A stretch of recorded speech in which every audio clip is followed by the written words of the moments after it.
Hello and welcome to Fresh Face One Shots. My name is Joey. I'm Jacob, and Today, you're gonna take this away? today we are back with a book that is... Jacob, this is why I do the intros. Today we're back with Wonder Woman by Tom King. This is issue number 15. We're back with our, this is the second all-in issue for DC All-In for Wonder Woman.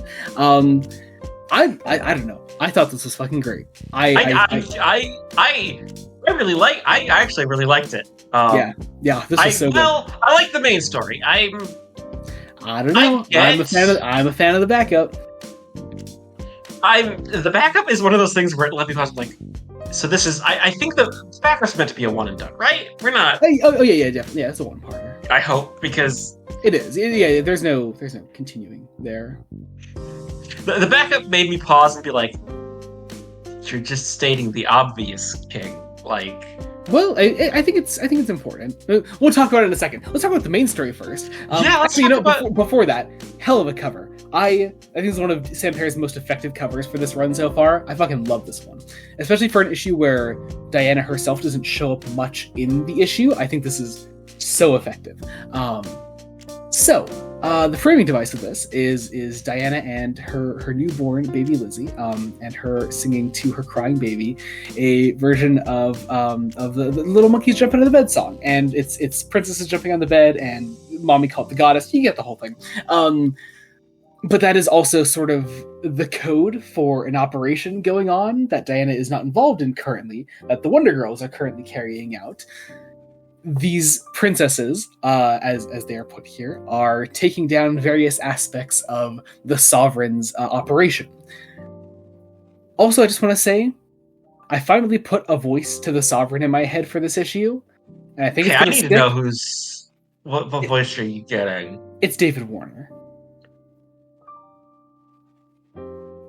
Okay, you can't see it, but my eyes just went really wide because, oh my god, that works. Yeah, I don't know why. There was something about, especially this first one with Cassie, I was like, you know what? Something about this just gives me David Warner, and now it's stuck in my head, and now I'm going to reread everything. I'm going to read all these issues going forward. The Sovereign is just going to be David Warner in my head, and I think it's going to work perfectly. God, I miss that man.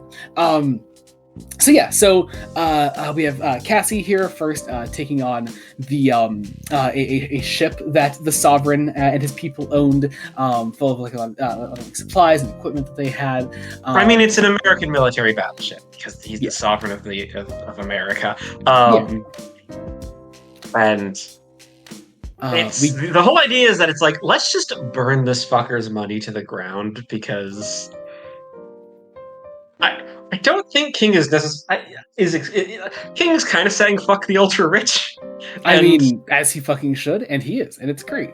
I love especially the Yara scene that we get here. First off, it's very reminiscent, I think, of... Was the issue... It was somewhere in like the 3 to 5 range of Wonder Woman, when Diana goes to the guy outside of Sergeant Steele's office. It reminded me a lot of that scene. I think we're sort of like trying to evoke that here. Like Yara goes in, steals a bunch of money from the Sovereign.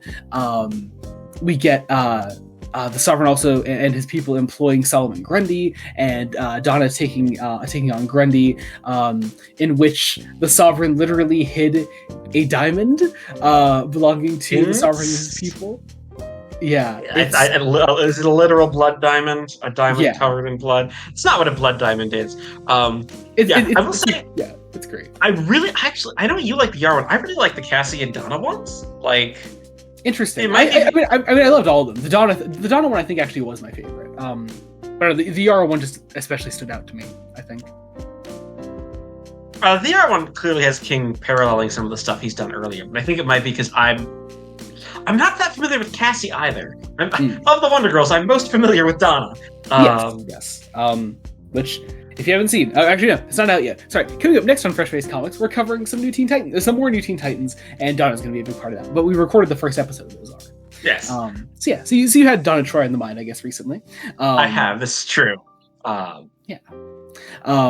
do love, however, the cheetah scene though. I think that's fucking great. It's this business guy that works for the Sovereign, going on a, let's politely call it a date, and it is Cheetah waiting there for him, and it's implied she doesn't kill this guy, just does so many horrible things to him that she eventually is able to get the information from him that she needs, and he completely disappears off the face of the earth and escapes the Sovereign somehow. I kind of love that. I really, really love that. And then the main story of the issue sort of closes out with the Sovereign telling us how it all happened. And that is that Steve Trevor, in getting close with the Sovereign, learned a lot of these like personal close secrets of the Sovereign and his people, and shortly before his death passed that information on to Diana, and so Diana has used this to get her revenge on the Sovereign. I love that final page of her holding little Lizzie. It's the title page. It's Fury Part 1. The fact that this is the start of a story arc, I think, is so fucking good. I'm pretty sure this is the last arc that is involving the Sovereign now, right? I think we're getting into that now. I think King has said the Sovereign stuff is planned till approximately issue 20. Yeah, I remember hearing that somewhere. But yeah, I don't know. I fucking love that. Fantastic issue, I think. I think the title of Fury is telling us as to where we're going. Yeah. I'm curious to see where the imagery of Diana on the throne is going to go, because I think it is this moment of how I've kind of read this moment is this moment of clarity for Diana in the aftermath of her creating Lizzie. She kind of realizes how to take on the Sovereign and how to hit him where it hurts. And so that I think is what this issue is all about. And I cannot wait to see where it goes. We then get our backup story today, which is called Elysium. And it is Steve Trevor in the Fields of Elysium. So I kind of loved this. I thought this was a great idea. It is Steve Trevor in quote unquote paradise, and realizing that he is not comfortable in paradise. That is sort of like caught up by the end. Everyone should be satisfied here. Nobody has ever asked for more when they have arrived here. What more could you possibly desire? And the idea is that Steve's life, or I guess his afterlife, as it were, is incomplete without Diana. Which puts this really sad spin, I think, on his death, where Steve kind of died this noble death in helping to take down the Sovereign. He still is unsatisfied in his afterlife. As to whether or not we should take this literally, I think is kind of up for interpretation. But King is definitely implying that we should, at least in the context of his run, take this literally.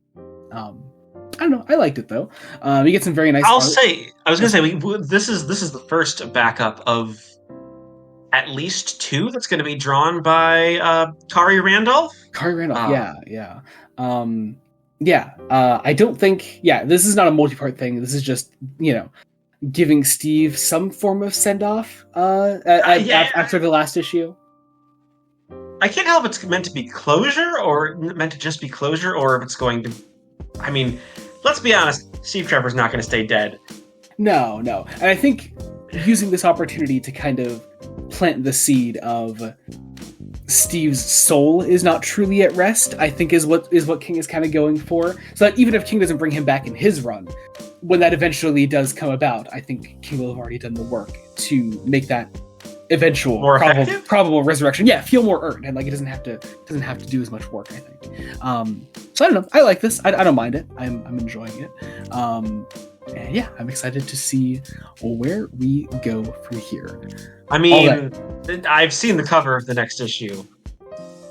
What is the cover of the next issue? I forget what it is. We're getting Detective Chimp next time. Yes. Which is Tom King. I'm like, okay, that's gonna be that. Okay, King, I will. We did have a little Detective Chimp back in the Absolute Power tie-ins. But those were tie-ins, and those were that was a kind of separate thing because Tom King was tying into stuff and things. Yeah, exactly. We also might be getting Bruno Redondo art next time at some point. God, I would love that. I would love that so much. Please, Tom King. Please. And Bruno, please. Absolutely. Anyway, I think that does it for that. What a great issue. So excited to see where we go. We had a very light week as far as Fresh Face one-shots go, but that will be more than made up for next week. Next week is well, it's not even next week. You guys are gonna get it the week after because because you have family shit to do because of a holiday. Everyone go hate on Jacob Licklider on Blue Sky. Newt5996.bluesky.social. It will be in the link in the description below through his link tree. You can follow that there. Anyway, check out other Fresh Face one shots we do. We cover Superman by Joshua Williamson, Wonder Woman obviously by Tom King, Batman the Brave and the Bold by Various, which has almost come at its end. We have 2 issues left of that. Very sad about that. We are also covering the Long Halloween, the last Halloween, the supposed end of the Long Halloween saga. We're also covering the Uncanny X-Men by Gail Simone, and I personally am covering X-Men by Jen McKay, which will be turning into Fresh Face one shots very soon, as we have our first X-Men crossover event coming up. We'll be covering both X-Men and both Uncanny X-Men issues that are tying into that Grey Malkin crossover coming up soon. So check all that out. That'll all be through December, I believe. So check that out when that is out. As always, our socials will be in link trees down in the description below. You can follow us wherever you want to follow us. Be sure to subscribe to the channel, Blood Edit Studios. Any and all support is greatly appreciated. Thank you all so much for watching. You just made it to 600 subscribers, which is a pretty nice achievement. Yeah. As of today, as we are recording this, we are at 600 subscribers. So yeah, subscribe to the channel. Why not more? So thank you all so much for watching. Until next time, this has been Joey Morgan and Jacob Licklider. And goodbye. Goodbye.